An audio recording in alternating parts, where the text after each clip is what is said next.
Aussi. On accueille à présent Karim Yayaoui pour jeter un œil sur les médias. Comme chaque soir, on va regarder ce qui fait le buzz, notamment sur la toile.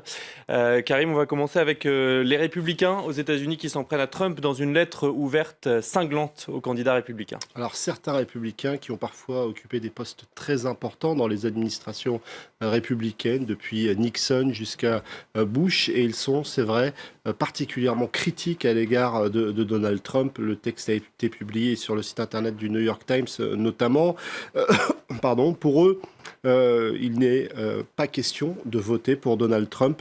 Il n'a pas la personnalité, les valeurs, l'expérience pour être président des États-Unis. Il risque tout simplement d'affaiblir l'autorité morale du pays à l'échelle internationale.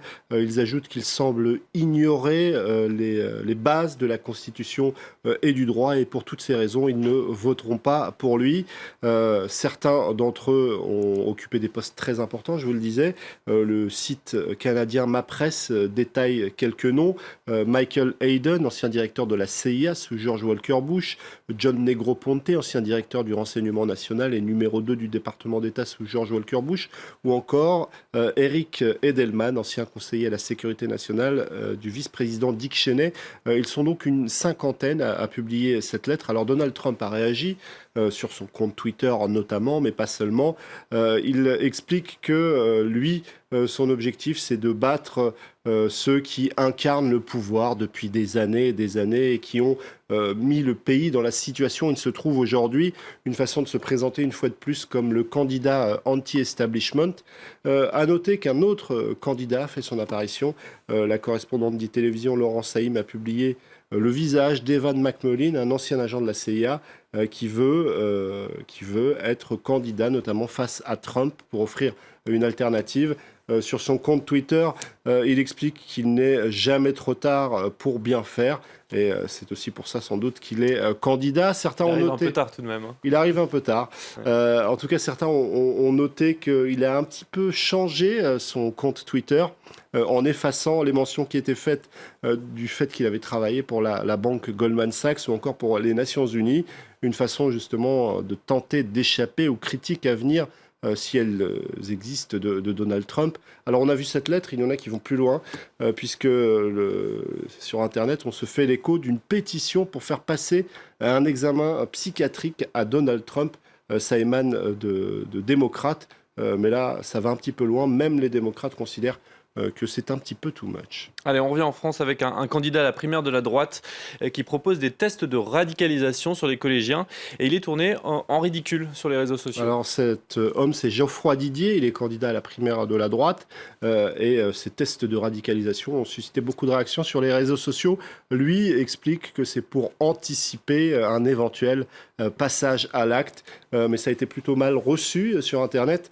Le dessinateur Alex écrit sur son compte Twitter: au test de crétinisation, il était repéré tout de suite.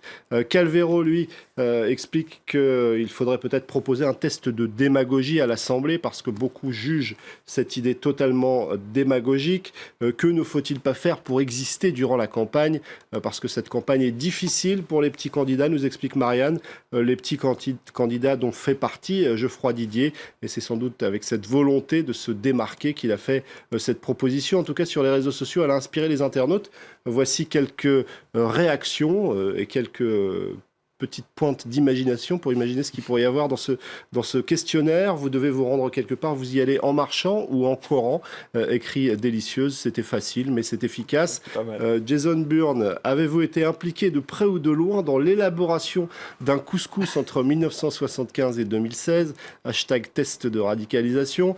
Et puis certains pointent du doigt les faits déjà stigmatisants. Bon, Mouloud Abdel Mohamed Karim Ali, voici un test de radicalisation à me rendre à 12h. Et moi, monsieur, non, pas toi, Célestin, tu n'en as pas besoin.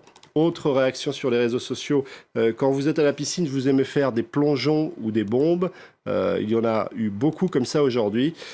Toujours sur Twitter, certains vont plus loin. Je préconise un test de radicalisation dès la maternité. Alors pas sûr qu'ils trouvent beaucoup de candidats un peu photoshopés en plus. Un petit peu photoshopés. En tout cas, il y a quelques candidats qui se sont manifestés sur Twitter. Les voici. Monsieur, on aura un diplôme si on le réussit. Bon, les internautes qui ne manquent pas d'imagination sur ce genre de sujet. Merci beaucoup Karim pour avoir jeté avec nous un œil sur les médias et sur les réseaux sociaux. Restez avec nous, on se retrouve dans une poignée de minutes pour une nouvelle demi-heure d'informations juste après la météo.